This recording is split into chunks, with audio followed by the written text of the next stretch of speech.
Welcome into the latest edition of ESPN FC here on ESPN Plus. I'm Dan Thomas, joined by Craig Burley, Shaq Hislop and Ali Moreno. Later on in the programme, we're going to highlight a cracking encounter between Sampdoria and Napoli. We also have Frank Leboeuf with us. We'll be discussing with Frank the latest Neymar soap opera. We'll start, though, in the Premier League. Liverpool will need no reminding that they have the biggest lead that anyone has ever had in the history of the Premier League. 22 points ahead of Manchester City. And Pep Guardiola seems to be taking it well.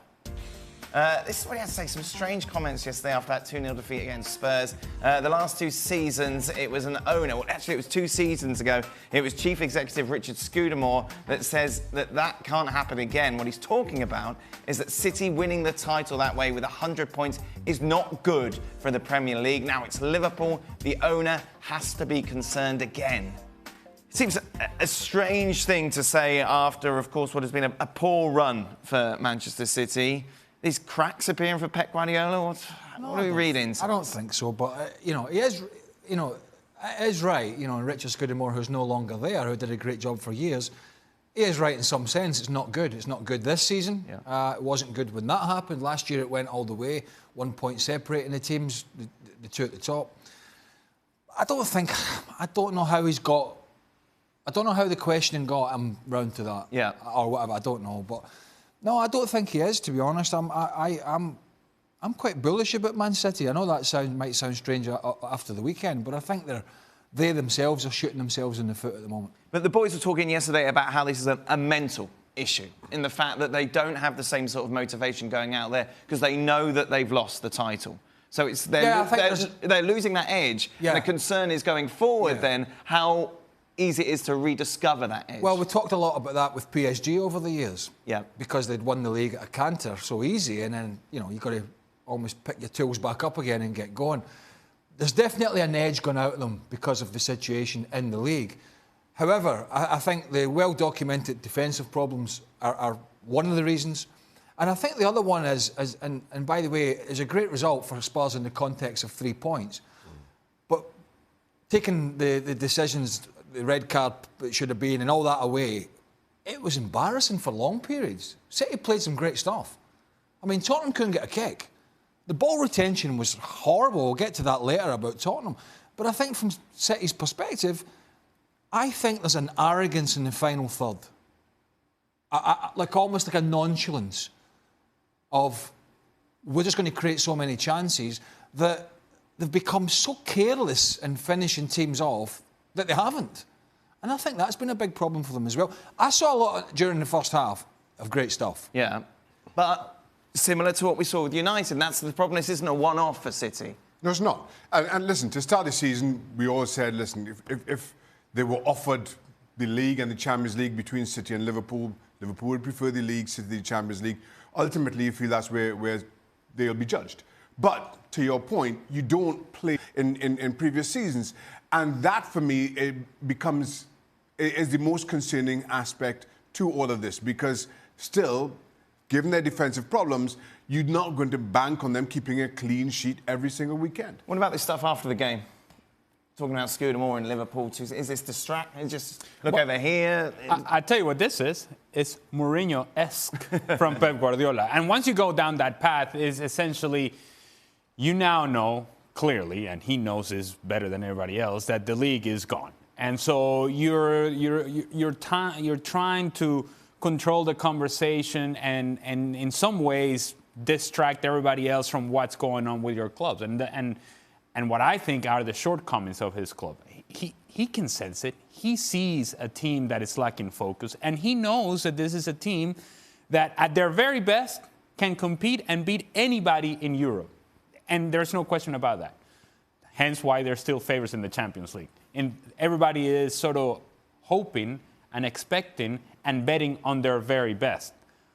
But here's the thing. They better be at their very best when they play Real Madrid in a couple of weeks' time. Because the current version of Manchester City does not beat Real Madrid. The best version of Manchester City, okay. But that's not what we're seeing. And I think it's now taking a big leap to think that they're going to turn it around and be in their best when they need to against Real Madrid. Here's the thing with you that. have to trend in that direction. You can't just take that jump. Here's the thing with that Scudamore comment. First of all, as a chief exec or anybody holding a high office within the Premier League, to make that comment, I think is a little bit irresponsible.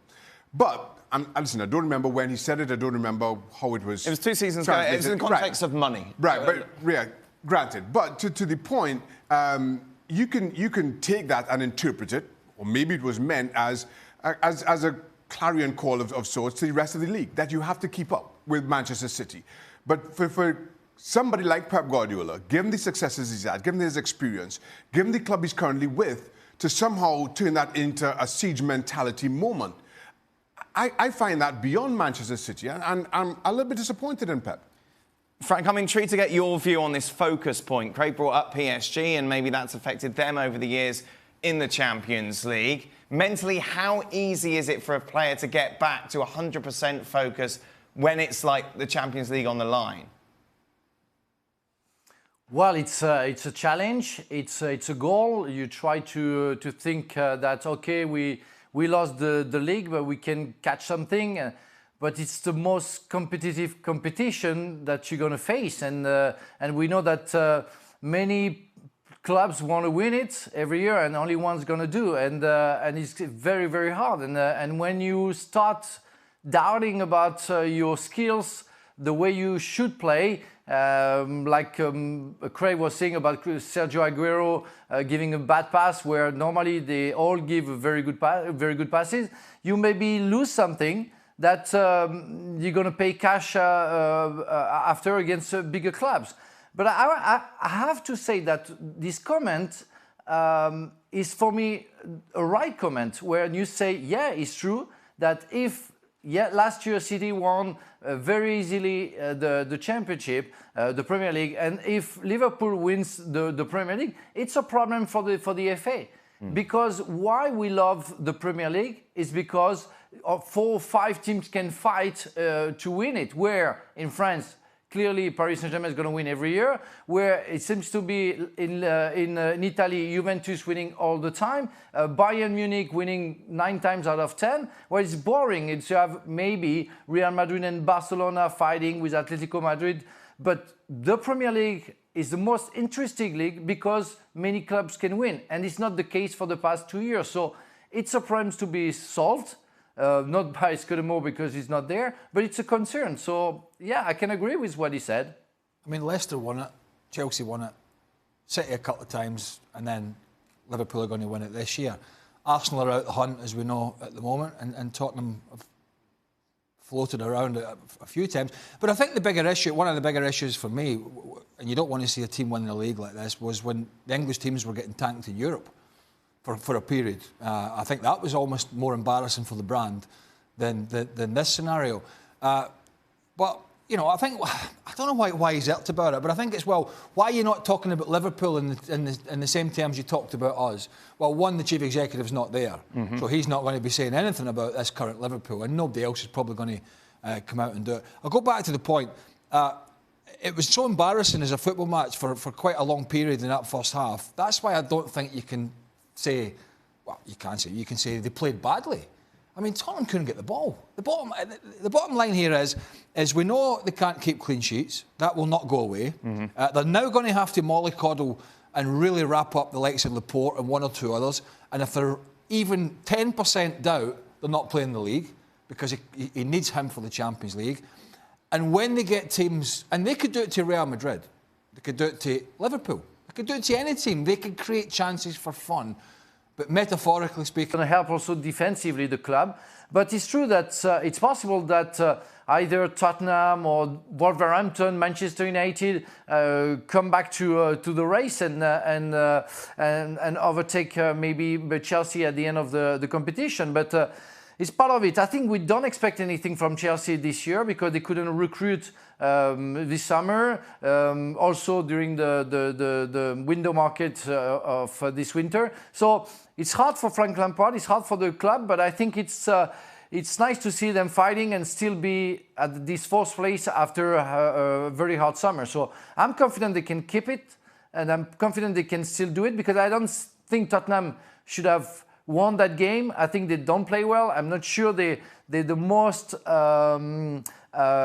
dangerous opponent, but it's going to be hard. But I'm sure Chelsea can cope with the situation. Do you know the one Chelsea thing? TV's Frank LaBeouf. Yeah, do you know the one thing that I really noticed with Tottenham? There's a complete difference here. You know, you had Chelsea are a bit Jekyll and Hyde within games, but they generally play some good stuff and open teams up.